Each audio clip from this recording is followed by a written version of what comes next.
안녕하세요. 서울에서 카페를 운영하고 있는 40세 여성입니다. 다른 사람이 그러는데 저는 또래에 비해 유독 세상 물정에 어둡고 순진하다고 하더라고요. 보통 상식적으로 이해가 안 되면 일단 의심부터 해봐야 하는데 저는 일단 사람을 믿었습니다. 한마디로 사기꾼이 좋아하는 스타일이었던 거죠. 그래서 어릴 때부터 놀림을 자주 받았습니다. 어릴 적 장난 정도는 웃으면서 넘어갈 수 있었는데 성인이 되어서 사회생활을 시작한 뒤에는 아주 심각한 일들을 겪게 되었습니다. 가장 결정적인 건 남편에게 버림을 받은 것이었습니다. 지금도 저의 순수한 사랑을 무참하게 짓밟아버린 그 인간을 떠올리면 화가 치밀어서 견딜 수가 없을 지경입니다. 여러분들이 제 이야기를 들으시면 왜 저렇게까지 바보처럼 살았을까 하는 생각이 드실 겁니다. 제 아버지는 공기업의 이사로 근무하셨고 엄마는 고위직 공무원이셨습니다. 그래서 저는 어릴 때부터 부족한 것 없이 모든 걸 누리면서 자라왔습니다. 부모님은 제가 가지고 싶어 하는 건 뭐든지 사주셨습니다. 학교를 다니면서부터 아버지는 돈이 필요해 보이면 묻지도 따지지도 않고 원하는 액수의 돈을 주셨죠. 그래서 돈이 귀한 줄 모르고 함부로 쓴 적도 있었습니다. 친구들에게 저는 돈을 잘 쓰는 애로 통했고 자기들이 가지고 싶은 물건은 있는데 돈이 없으면 제게 다가와서 돈을 빌려달라고 부탁했어요. 그러면 저는 주저없이 친구들에게 돈을 빌려주었죠. 하지만 돈을 갚는 애는 한 명도 없었습니다. 저도 굳이 돈을 달라고 안 했으니까요. 나중에 철이 들고 나서 생각해보니 친구들은 저를 좋아했던 것이 아니라 제가 가진 돈을 좋아했던 것이었습니다. 하지만 이건 시작에 불과했습니다. 대학에 들어가서 처음으로 충격적인 일을 겪게 되었는데요. 저와 같은 대학에 들어간 친구가 한 명 있었습니다. 소영이라는 친구였는데 절친이라고 할 수는 없었지만 곧잘 어울렸던 친구였어요. 과는 달라도 같은 대학 동아리를 다녔으니 자주 만나서 밥도 먹고 커피도 마시게 되었습니다. 경미야, 너 아직 남친 없지? 내가 남자 소개해줄까? 갑자기 소개? 누굴 소개해주려고? 소영이는 자기 사촌 오빠를 소개해주겠다고 했어요. 사진을 보니 제 스타일이라서 만나보았는데 성격도 아주 좋아 보였습니다. 사진에서처럼 키도 크고 얼굴도 깔끔하게 생긴 편이라서 첫 만남에 호감이 생겼죠. 그 오빠도 다음 데이트를 약속하길래 자연스럽게 연애를 시작하게 되었습니다. 오빠랑 한참 만나고 있었을 때였습니다. 오빠랑 같이 저녁을 먹으려고 만났는데 오빠 표정이 굳어 있었습니다. 평소에는 농담도 잘하고 장난도 잘 치더니 그날따라 세상 고민 다 싸질머진 사람처럼 맥이 탁 풀려 있었죠. 오빠, 표정이 왜 그래? 고민이라도 있어? 제가 무슨 일 있냐고 물으니까 오빠가 한숨을 푹 쉬더니 돈이 필요하다고 하더라고요. 아니, 급전이 필요한데 빌릴 데가 없어서 집주인이 갑자기 월세 보증금을 올려달라고 하는 거 있지? 아직 알바비도 못 받았는데 50만 원 달라고 재촉하니까 미치겠다. 돈 없으면 지금 나가래. 나 말고 들어올 사람 많다고 하더라. 꼼짝없이 방 빼고 길거리에 나앉게 생겼어. 그 당시 오빠가 편의점에서 밤 시간대 알바를 하고 있었는데 사장이 장사가 예전 같지 않다고 벌써 2달째 알바비를 못 받고 있었거든요. 집주인에게 한 달만 기다려달라고 사정을 말했지만 사흘 내로 보증금 올려주지 않으면 방 빼라는 말만 들었다고 합니다. 제가 부모님 이야기를 꺼내니까 오빠의 부모님이 시골에서 농사를 짓고 있는데 태풍 때문에 농사가 망해서 돈을 달라고 할 수가 없었다고 하더군요. 사정이 워낙 딱하니 가만히 있을 수가 없었습니다. 그래서 그 돈을 제가 빌려주었죠. 정말이야? 이 돈이 어디 나서 나 주는 거야? 경미야, 정말 고마워. 알바비 받으면 바로 갚을게. 오빠는 이제 살았다고 하면서 아이처럼 좋아했어요. 오빠의 밝은 얼굴을 보니 저도 마음이 편해지더라고요. 그런데 오빠는 한 달이 지나도 빌려간 돈을 돌려주지 않았습니다. 만날 때마다 몇 번을 망설이더니 제가 먼저 말을 꺼내게 만들었습니다. 오빠, 저번에 빌려간 돈 말이야. 언제 줄 수 있어? 갑자기 무슨 돈? 내가 너한테 돈을 빌려갔다고? 50만 원 정도면 기억하고 있을 줄 알았는데 오빠가 깜짝 놀란 표정을 지으면서 저를 빤히 쳐다보더군요. 그래서 제가 한숨을 쉬며 그날 일을 쭉 설명했습니다. 월세 보증금 말이야, 50만 원. 정말로 기억 안 나서 이러는 거야? 그거 말하는 거구나. 미안해. 내가 깜빡 잊고 있었네. 사실 알바비를 아직 못 받았어. 그렇구나. 그럼 다음에 돈 생기면 줘. 평소 같았으면 편의점 알바 그만둬라. 그 알바 사장 신고해야 하는 거 아니냐고 재촉했을 텐데 이제 그러기도 싫었습니다. 오빠에게서 무언가 이상한 게 느껴졌거든요. 역시나 오빠가 빌려간 돈을 주기는커녕 다른 핑계를 대면서 제게 계속 돈을 빌려갔습니다. 액수도 점점 커졌죠. 어느 날은 새벽에 갑자기 전화를 해서는 다급하게 돈을 달라고 하기도 했습니다. 경미야, 너 지금 돈 가진 거 얼마나 있어? 돈? 갑자기 무슨 돈? 오빠 무슨 일 생겼어? 아이씨, 나 지금 경찰에 잡혀가게 생겼어. 그 말에 듣고 깜짝 놀라서 잠이 확 달아나고 말았죠. 자리에서 벌떡 일어나 무슨 사고를 쳤냐고 묻자 오빠가 어이없는 말을 쏟아냈어요. 친구들과 같이 기분 좋게 술을 마시고 있었는데 옆자리 손님들과 시비가 붙었다는 겁니다. 오빠와 친구들이 시끄럽게 웃고 떠들자 술집 전세 냈냐고 조용히 하라는 목소리가 들려왔고 오빠 쪽에서 기분이 상해서 왜 시비를 거냐고 짜증을 냈다고 하는데요. 시작은 말다툼이었는데 나중에는 몸싸움으로 번지고 말았습니다. 서로 치고받고 패싸움을 하다가 오빠가 술병을 휘둘렀는데 옆자리 일행 중 한 명이 머리를 다쳐버렸대요. 그 말을 듣는 순간 머리가 멍해지고 말았습니다. 경미야, 당장 그 사람하고 합의 보지 않으면 구속될 것 같아. 그러니까 네가 좀만 도와주면 안 될까? 그래서 얼마가 필요하다는 거야? 우선 급한 대로 200만 원만 가지고 병원 앞으로 와. 당장. 저는 정신없이 돈을 뽑아서 오빠가 말한 병원으로 갔습니다. 땡땡병원 응급실 안으로 들어가니 오빠가 초조한 표정으로 저를 기다리고 있었죠. 오빠는 저를 쳐다보지도 않고 제 손에 든 돈봉투만 쳐다보고 있었습니다. 오빠, 그 사람은 괜찮은 거야? 지금 어디 있어? 설마 수술 중이래? 그건 내가 알아서 할 테니까 돈이나 줘. 오빠는 빼앗듯이 돈을 받아들고 응급실 안쪽으로 달려들어갔습니다. 제가 쫓아가 보니까 사람들이 워낙 많아서 안 보이더라고요. 도리어 오빠가 절 찾아서 해결됐으니 가자고 하길래 병원을 나왔습니다. 저는 진짜로 일이 해결된 줄 알았는데 며칠 뒤에 오빠가 100만 원이 더 필요하다고 하더군요.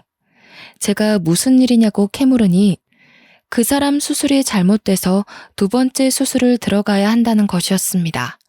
저는 그 말을 듣고 두말 없이 돈을 주었는데요. 며칠 뒤에 만난 오빠는 제 덕분에 별 탈 없이 그 사람과 합의를 보고 잘 해결되었다고 했습니다. 그런데 얼마 후에 다른 선배 언니에게서 뜻밖의 말을 전해 들었습니다.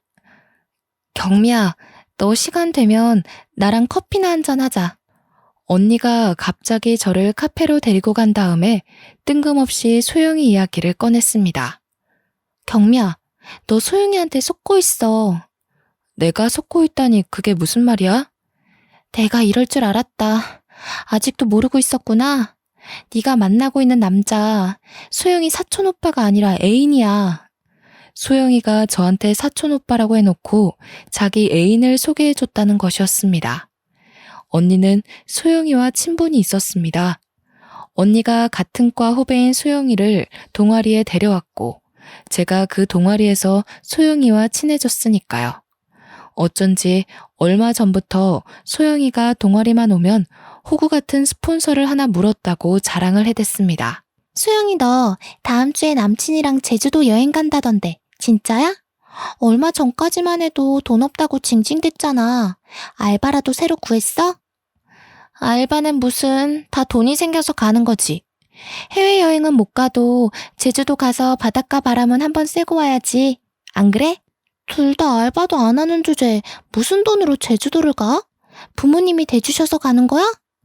동아리 애들이 묻자 수영이는 호구 하나 잘 물면 돈이 그냥 생기는데 힘들게 알바를 할 필요가 없다고 하더라고요. 내가 고등학교 때부터 빨대 꽂고 챙겨 먹던 애야.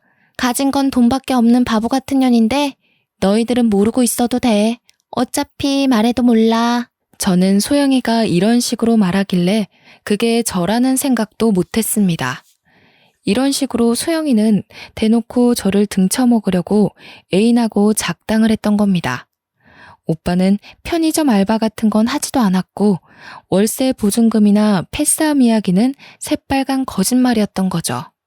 언니가 하는 이야기를 듣고 수영이가 이런 식으로 대놓고 바보 취급을 했다고 털어놓으니 언니가 한숨을 내쉬며 말하였습니다. 경미 너는 이렇게 순진해서 험한 세상을 어떻게 살려고 그러니? 지금이라도 인간 같지도 않은 것들하고 연 끊고 상종하지 마. 언니는 소영이에게 이용당하는 저를 딱하다는 눈빛으로 쳐다보고 진심 어린 충고를 해줬습니다. 저는 두 년놈이 너무 괘씸해서 그냥 물러설 수 없었죠.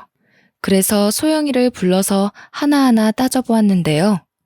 너 내가 그렇게 만만해? 친구라서 믿었는데 사람을 이따위로 가지고 놀아도 되는 거야? 그동안 사기쳐서 나한테 뜯어간 돈 전부 다 가져와. 안 그러면 내가 가만두지 않을 거야? 뭐? 갑자기 왜 그래? 미안해 경미야. 내가 생각이 너무 없었어. 오빠가 하자고 한 거야. 내가 하지 말라고 했는데 오빠가. 제가 태어나서 처음으로 도끼 눈을 뜨고 소영이에게 소리를 질러대니까 제 기세에 놀란 소영이가 미안하다고 사과하더라고요. 마음 같아서는 머리채라도 잡고 싶었지만 사람들이 싸우는 저희를 보고 몰려왔습니다. 그래서 일단 돈부터 돌려달라는 약속을 받아놨죠. 소영이는 돈을 돌려주겠다고 했지만 다음 날부터 제 연락을 아예 무시해버렸습니다.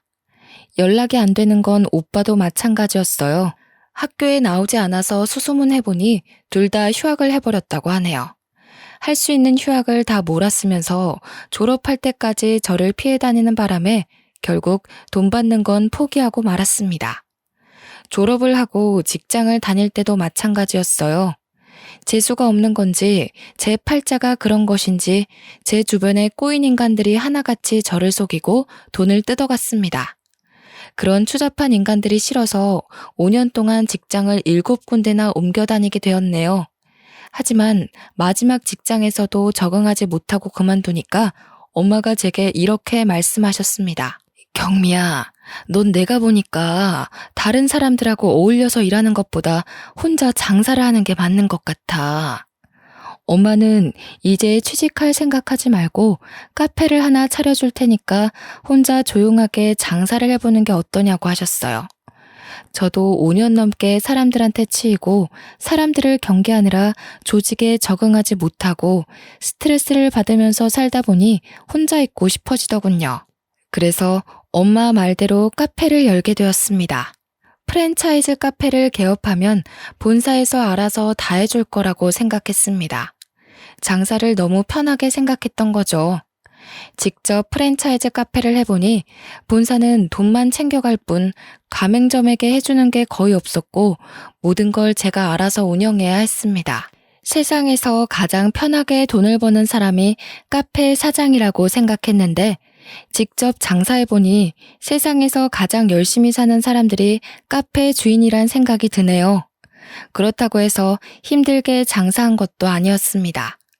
처음부터 돈을 벌어야 한다는 욕심은 크게 없어서 가벼운 소일거리라고 생각했죠. 하지만 저도 하나씩 하다 보니 점점 욕심이란 게 생겨서 커피에 대한 연구도 하고 다른 카페들은 어떻게 운영하는지 살펴보기도 하였습니다. 그렇게 부지런히 살다 보니 5년이란 시간이 지나갔고 30을 훌쩍 넘긴 나이가 되었습니다. 이제 카페는 자리를 잡았고 고정 고객들도 제법 생겼는데요. 그 중에서 눈에 띄는 남자 손님 한 명이 있었습니다. 6개월 전부터 혼자 카페에 들려서 아메리카노를 마시는 손님이었죠. 그 손님은 늘 구석자리에 앉아서 커피를 마셨습니다. 제가 연구한 커피가 맛있었는지 3개월 전 뒤부터는 거의 하루에 한 번은 꼭 들리더라고요. 손님이 별로 없어서 바쁘지 않을 때는 제가 그 손님의 말벗이 되어주기도 했습니다. 무슨 일을 하시냐고 물어봤더니 6개월 전부터 카페 맞은편에 있는 건물에서 사무실을 얻었다고 하더라고요. 사업을 하시냐고 물으니 그건 아니라고 하셨습니다. 아직 사업이라기보다는 프로그램을 의뢰받아서 개발하고 있어요. 땡땡 회사에서 컴퓨터 프로그래머로 일을 하다가 혼자 독립을 했다고 하더군요. 스티브 잡스나 빌 게이츠를 능가하는 개발자가 되고 싶어서 사표를 냈다고 하길래 단골 손님이 남달라 보였습니다. 제가 멋있다고 하니까 쑥스러웠는지 손님이 겸손하게 둘러대더라고요. 그동안 돈은 많이 못 벌겠지만 저는 돈보다는 실력으로 최고의 자리에 오르고 싶어요. 도전 정신만 좋아서 매력 있는 것이 아니었습니다. 대화를 나눌수록 참 순수하고 때가 묻지 않은 사람이라는 걸 느꼈거든요. 처음에는 커피 한 잔에 여유를 즐기면서 머리를 식힌 다음에 사무실로 가는 것 같더니 시간이 지나면서 저와 대화를 하기 위해 일부러 시간을 내서 카페에 오는 것 같았습니다. 제가 가장 한가한 시간에 맞춰서 오는 게 보여서 저도 가슴 설렜죠. 그러다 한 번씩 그 사람이 오지 않으면 혹시 무슨 일이라도 생긴 건 아닌지 걱정하기도 했습니다. 그 사람이 일주일 동안 카페에 오지 않은 적도 있었습니다. 일주일 내내 이상하게 마음이 불안해지고 일이 손에 잡히지 않더군요. 일주일 후에 그 사람이 카페에 나타나자 비로소 마음이 놓였습니다. 저도 모르게 단골 손님을 반기며 그동안 어떻게 지냈는지 물었는데요. 그동안 무슨 일 있으셨어요? 왜 이렇게 안 오셨어요? 아, 지방에 있는 업체에서 보안 프로그램을 교체해달라는 의뢰가 들어와서 출장을 다녀왔어요. 그랬구나. 전 또 무슨 일이라도 생긴 줄 알았어요. 단골 손님이 걱정하게 해서 미안하다고 하면서 앞으로 무슨 일이 있으면 미리 말하겠다고 하더라고요. 그렇게 개인적으로 연락을 주고받으면서 사이가 더 가까워졌고 몇 달 뒤에는 빨간 장미꽃까지 받게 되었습니다. 저랑 결혼하고 싶다고 진지하게 만나보자는 고백을 해서 깜짝 놀랐어요. 내가 고백만 안 했지 우리 만난 지 2년이 넘었잖아요. 이 정도 시간이면 서로에 대해 충분히 알았다고 생각해요. 경미 씨도 저랑 진지하게 만나보고 싶은 거 맞죠? 정말 서투른 사랑 고백이었지만 저를 감동시키기에는 충분했습니다.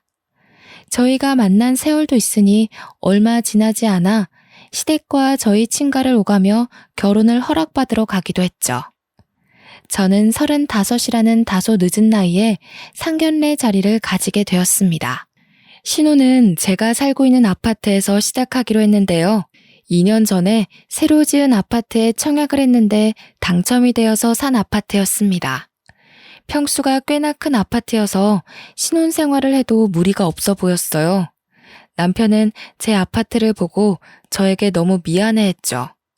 집은 내가 마련해야 하는 건데 시작부터 당신한테 신세 지는 것 같네. 그게 무슨 상관이야. 이렇게 큰 아파트 놔두고 따로 집을 구할 필요는 없잖아. 좋아. 딱 5년만 기다려. 내가 멋진 전원주택 하나 사서 당신 호강시켜 줄 테니까. 남들이 들으면 터무니없는 소리라고 할지 모르지만 지금 남편이 하고 있는 사업이 잘 되고 있어서 5년 뒤에는 누구나 인정하는 소프트웨어 벤처 사업가로 성공한다면 가능한 일이었습니다. 성공하지 않더라도 말이라도 그렇게 해준 게 참 고마워서 저는 결혼 상대를 참 잘 만났다고 생각했습니다. 결혼식 전이었지만 남편은 제 집으로 짐을 옮겼고 같이 살게 되었죠. 그런데 결혼식을 일주일 앞둔 어느 날, 느닷없는 불청객이 카페를 찾아와서 이상한 말을 하였습니다. 정경미 씨 되시죠? 남편한테 들어서 한번 찾아와 봤어요. 곧 결혼한다고 하던데. 축하해요. 저 누구신데 그러시죠? 남편이요? 네, 그쪽이랑 곧 결혼할 남자 와이프가 바로 저예요. 갑자기 모르는 여자가 찾아와서 제 남편 될 사람의 아내라는데 믿을 수가 있어야죠. 게다가 남편의 아내가 꺼낸 첫 마디가 저희들의 결혼을 축하한다는 것이었습니다. 정말 상식적으로 이해가 안 되는 상황이었죠. 저는 남편이 유부남이라는 사실을 아예 모르고 있어서 그 말을 듣고 할 말을 잃어버리고 말았습니다. 그런데 저를 찾아온 여자는 너무나 당당하고 태연해 보였어요. 곧 이혼할 거니까 걱정하지 마세요. 저는 경미 씨한테 시비 걸려고 온 게 아니거든요. 갑자기 찾아와서 무슨 말씀 하시는 거예요? 지금 굉장히 무례하신 거 알고 계시죠? 남편과 곧 이혼한다니. 도대체 남편에게 무슨 문제가 생긴 걸까 싶었는데 전처가 자기한테 다른 남자가 생겨서 이혼을 하게 되었다고 말해주었습니다. 혹시 경미 씨한테는 첫사랑이 있었나요? 그리고 느닷없이 첫사랑에 대해 묻더니 자기가 어쩌다 남편이 아닌 다른 남자와 바람을 피우게 되었는지 자세하게 이야기해 주었습니다. 고등학교 때 만나서 사귀게 된 첫사랑이 있었는데 3년 정도 교제하다 결혼을 약속했다고 합니다. 그런데 부모님이 강력하게 반대해서 헤어지게 되었다고 하더라고요. 남자친구가 있다는 걸 알게 된 부모님이 머리에 피도 안 마른 어린 것들이 벌써부터 연애질이나 하고 다닌다고 호되게 야단을 맞았다고 하네요. 그런데 2년 전 동창 모임에 갔다가 첫사랑을 다시 만나게 되었다고 했습니다. 첫사랑은 대학을 졸업하고 미국으로 이민을 간 바람에 그동안 동창 모임에는 나올 수가 없었다고 해요. 그런데 미국에서 결혼한 아내가 교통사고를 당해서 세상을 떠나자 미국 생활에 회의감이 들어서 모든 걸 정리하고 한국으로 귀국했다고 합니다. 이렇게 다시 만난 둘은 학창시절로 돌아간 것처럼 연애를 하기 시작했다고 하는데요. 하지만 꼬리가 길면 밟히는 법이라 1년 만에 저희 남편이 불륜 사실을 알아차리고 이혼을 하기로 합의했다고 하죠. 남편 입에서 이혼 이야기가 나오자마자 남편한테 모든 걸 다 털어놓았어요. 남편은 위자료 청구 소송 같은 건 하지 않고 조용히 합의 이혼하자고 하더라고요. 이미 법원에 이혼 신청까지 해서 자기들은 남남이나 마찬가지라고 하더군요. 며칠 내로 법적으로도 남남이 될 거라고 하였습니다. 내가 살아봐서 아는데 남편은 정말 착하고 좋은 남자예요. 그건 제가 확실하게 말해줄 수 있어요. 제가 바람 폈는데 합의 이혼하자고 하는 사람이 어딨나요? 정말 멋진 사람 같아서 이야기해 주려고 왔어요. 이혼한 사이인데 굳이 제 가게까지 찾아와서 이러는 이유가 뭘까요?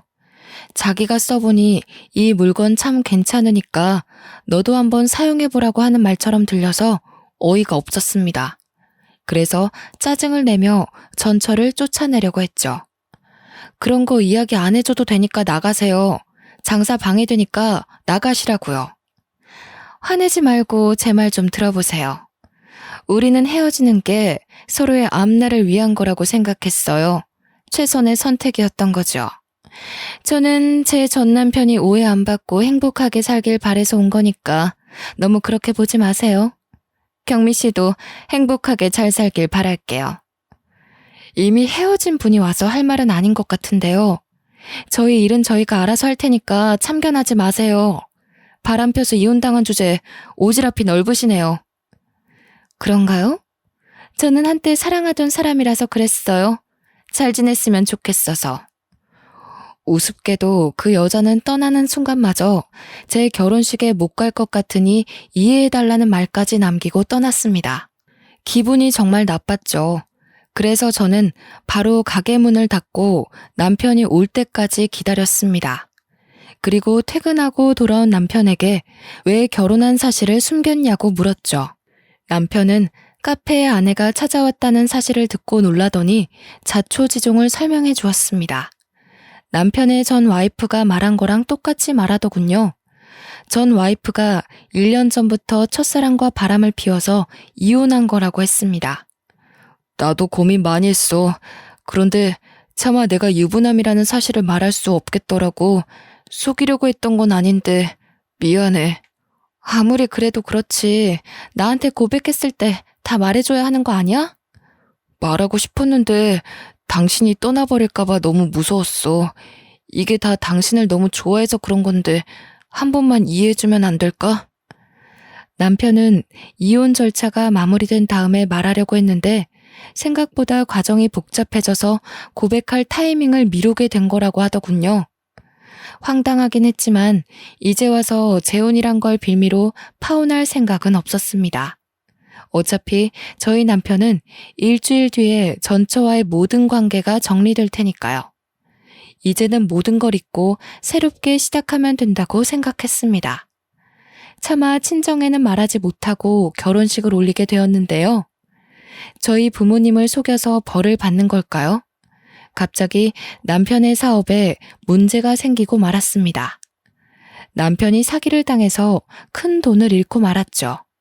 남편에게 연락을 한 업체는 누구나 이름만 대면 아는 대기업 연구소에 납품할 프로그램을 하청받아서 개발하고 있다는 땡땡 업체였습니다. 공동으로 자금을 투자받아서 개발할 파트너 업체를 찾고 있다면서 같이 프로젝트를 하자고 제안하더라고요. 프로젝트만 마무리되면 20억을 주겠다고 해서 남편이 바로 오케이 했습니다. 그런데 문제는 개발하는 동안 들어가는 경비였어요. 땡땡 업체 쪽에서 1억이라는 진행비를 부담하라고 해서 남편은 대출까지 받아가며 그 돈을 송금해 주었습니다. 그것들이 사기꾼인 줄도 모르고 남편이 한순간에 1억이라는 빚을 내버린 거죠. 이렇게 돼서 1억이라는 빚이 생겼어. 어떡해 여보? 당장 대출금의 이자까지 독박 쓰게 생겼어. 뭐? 1억이라고? 그놈들이 1억이나 사기친 거야? 왜 나한테 말 안 했어? 미리 상의했으면 이런 일 없었잖아. 미안해. 급한 사업이라고 해서 상의할 시간이 없었어. 지금 당장 진행하지 않으면 늦는다고 하길래 나도 모르게. 남편이 풀이 죽어서 저한테 사기당한 사실을 실토하는데 억장이 무너질 뻔하였습니다. 당장 사무실 문을 닫아야 하는 상황이라고 하니 1억을 구해줄 수밖에 없었는데요. 그 뒤에도 남편은 다른 사업을 한다는 핑계를 대면서 생활비를 주지 않았습니다. 제가 물을 때마다 하고 있는 사업에 생각보다 돈이 많이 들어가서 여유가 없다고 하더군요. 저는 당연히 저희 남편이 하는 말이니 믿고 기다렸습니다. 카페에서 나오는 수입만으로 충분히 생활이 되고 있었거든요. 그렇게 1년이 지나자 남편이 저한테 생활비를 주는 게 아니라 오히려 돈을 달라고 하였습니다. 납품 대금을 못 받았는데 직원들 월급을 줘야 한다는 핑계를 대거나 정부기관에서 발주한 용역 사업에 참가하려고 하는데 선납금이 필요하다는 이유를 댔었는데요. 적게는 몇백만 원에서 많게는 1,000만 원까지 제 지갑을 털어갔습니다. 어찌나 돈을 많이 가져가던지 밑 빠진 독에 물을 붓는 심정이었지만 남편의 사업이 하루빨리 자리 잡기만을 바라고 있었죠. 그런데 남편의 사무실에 간 저는 어디선가 본 것 같은 얼굴을 보게 되었습니다. 사무실에서 나와서 계단으로 내려가 버린 여자는 아무리 생각해봐도 소영이었습니다. 소영이가 남편 사무실에 올 이유가 없을 텐데 잘못 본 거라고 생각했죠. 요즘 따라 남편이 돈을 달라는 횟수도 늘어나고 집에도 잘 안 들어와서 아무래도 확인을 해봐야겠다는 생각이 들었습니다. 그래서 남편이 출장 가서 없을 때 사무실에 가서 CCTV에 녹화된 영상을 확인해 봤습니다. CCTV 속 여자의 얼굴 몇 번을 돌려봐도 소영이더군요. 그날만 남편 사무실을 찾아온 것이 아니었습니다. 남편의 사무실에 자주 들렸다는 사실을 안 순간 저는 대학 시절에 소영이에게 당했던 기억을 떠올릴 수밖에 없었습니다. 더 기가 막힌 사실은 소영이뿐만 아니라 전처도 남편의 사무실에 자주 찾아왔다는 것입니다. 셋이서 무언가 밀담을 나누고 의논하는 모습이 회의실 CCTV에 찍혀 있었는데요. 회의만 한 것이 아니라 남편과 전처가 서로를 끌어안기도 하고 부부 사이처럼 보이는 행동을 여러 번 하기도 하였습니다. 그 모습을 보자 저는 남편과 전처에게 완전히 속았다는 생각이 들었죠. 남편이 처음부터 저를 속이고 있었던 것 같았습니다. 남편과 전처 그리고 소영이가 어떤 관계인지 알아내야만 했습니다. 그래서 도청기를 구해 남편 사무실에 몰래 설치해놨습니다. 일주일 정도 기다리고 있다가 남편이 잠든 새벽 시간대에 몰래 사무실로 가 도청 녹음본을 확인했는데요. 도청기에는 여러분이 상상할 수 없는 충격적인 대화가 녹음되어 있었습니다. 언니, 내 말이 맞지? 그녀는 사기 쳐먹기 딱 좋은 년이야. 그래, 네 덕분에 우리 형편이 좋아졌어. 이 은혜 잊지 않을게. 우리 여보 말이 맞아. 정말 처제 아니었으면 나는 빚쟁이들한테 맞아 죽었을 거야. 내가 뭐라 했어. 내 말만 들으면 팔자 필 거라고 했잖아. 경미 걔는 대학 다닐 때부터 멍청하던데 아직도 사람을 쉽게 믿더라. 자기한테 좀만 잘해주고 간이고 쓸개고 다 내주려고 그래. 빚도 다 해결됐으니까 이번에는 내 몫도 챙겨주는 거지? 나한테는 얼마나 줄 거야? 당연하지. 우리 처제 얼마나 필요해? 달라는 대로 다 줄게. 녹음본을 아무리 다시 들어봐도 남편이 제 돈을 노리고 의도적으로 접근한 거였습니다. 전처와 이혼을 하기는 했지만 사실 위장 이혼이었고 실제로는 같이 동거를 하고 있었던 거죠. 게다가 저희 남편이 소영이를 처제라고 부르다니 저는 소영이가 전처의 여동생인 줄도 모르고 있었습니다. 사업을 하다가 크게 망해버린 남편은 빚쟁이들을 피해서 도망치듯이 카페 맞은편 건물에 사무실을 얻어서 숨어서 지내고 있었다고 합니다. 형부를 찾아왔던 소영이가 우연히 제 카페를 알아보고 저를 이용할 계획을 세웠던 겁니다.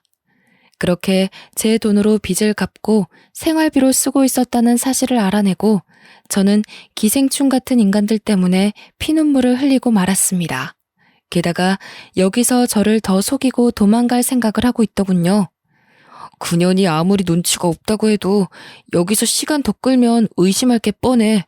마지막으로 크게 한탕하고 해외로 튀어버리자. 해외? 저번에 말한 하와이 말하는 거야? 아니면 필리핀? 우리 아예 이민 가버려서 돈 걱정 없이 좀 살아보자. 그래, 돈만 많은 그년 도움 좀 받으면 필리핀 같은 데 가서 편하게 살 수 있을 거야. 이번에 지긋지긋한 한국 땅 떠나버리게. 남편은 사업 투자를 목적으로 제 카페를 담보로 대출을 받아놓았습니다. 그걸 가지고 양반 도주를 할 어처구니 없는 계획을 이야기하고 있었죠. 하지만 확실한 증거를 잡은 이상 남편이 도망가도록 놔둘 수 없었습니다. 변호사를 찾아가서 물어보니 남편과 전처 그리고 소영이까지 모두 사기죄로 엮어 넣을 수 있다는 사실을 알아냈습니다. 변호사 선임을 한 뒤 저는 남편이 있을 시간대에 집으로 돌아갔습니다. 집에 들어가자마자 남편을 붙잡고 녹음한 파일을 들려주었는데요. 그러자 그 인간이 소영이가 꾸민 짓이라며 자기는 시키는 대로 한 것뿐이라고 발뺌을 하였습니다. 나는 아무 잘못 없어.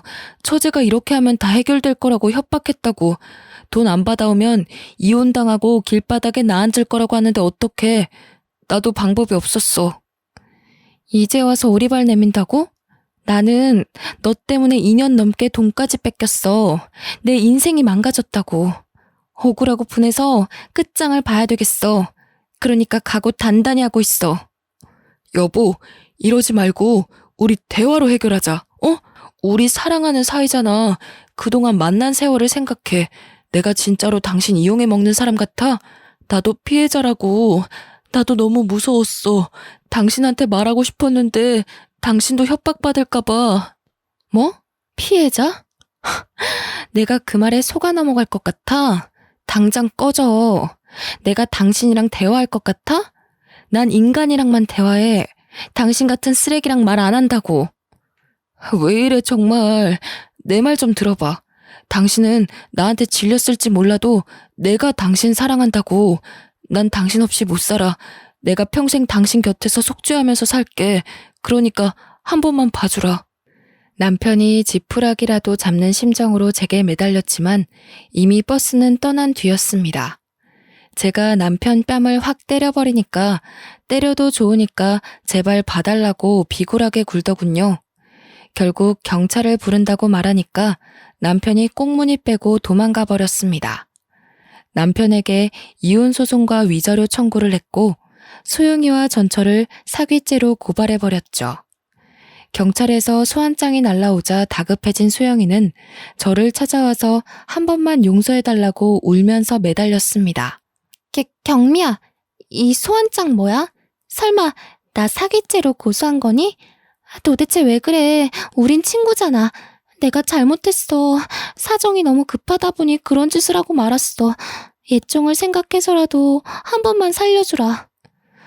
우리한테 정이란 게 있긴 하니? 넌 지금도 나를 바보 같은 호구로 생각하고 있잖아.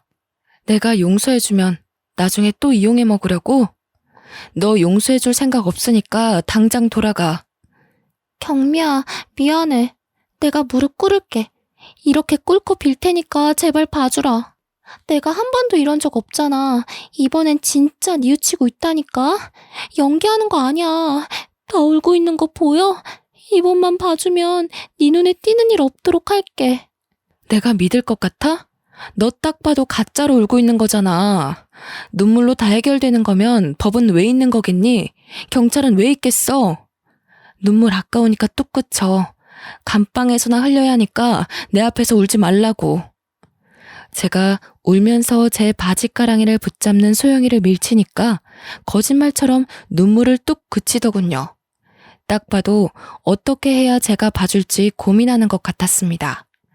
그 뒤로 소영이가 제 카페에 찾아와서 어떻게든 합의를 하자고 사정했지만 저는 돈보다는 고등학교 때부터 저를 괴롭힌 악독한 년에게 본보기를 보여줘야만 했습니다. 세상에는 지켜야 할 법이라는 걸 있다는 걸 알려줘야 했죠.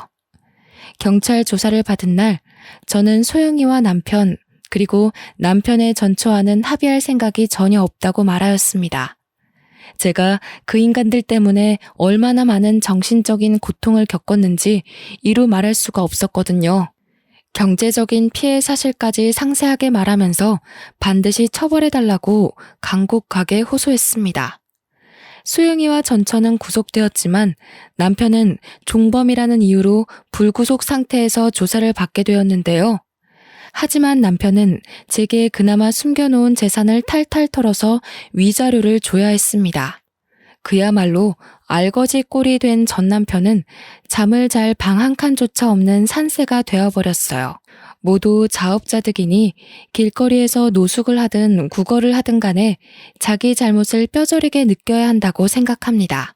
소영이와 전처의 재판 결과도 의도적인 사기죄로 인정되었고 죄질이 아주 불량하다는 이유만으로 초범이었지만 실형이 선고되었습니다. 지금은 교도소에서 국가가 제공하는 무료 식사를 하면서 자신의 잘못을 뉘우치고 있는 중이겠죠. 사람이 살다 보면 정말 다양한 부류의 인간들을 만나게 되는 것 같습니다. 그 중에는 자기 인생에 도움이 되는 사람도 있겠지만 소영이처럼 만나지 말았어야 하는 악질적인 인간들도 있겠죠. 자기를 위해서 다른 사람의 인생 같은 건 어떻게 되든 상관없다는 생각으로 사는 것들을 우리는 쓰레기라고 부릅니다. 여러분들은 주위에 이런 쓰레기 같은 인간들이 없는지 자세히 살펴보시길 바랍니다. 만약 그런 인간들이 있다면 주저없이 관계를 끊어버리라고 말씀드리고 싶네요. 사연을 읽어주신 분들에게 하는 조언이니 부디 주변을 둘러보시길 바래요.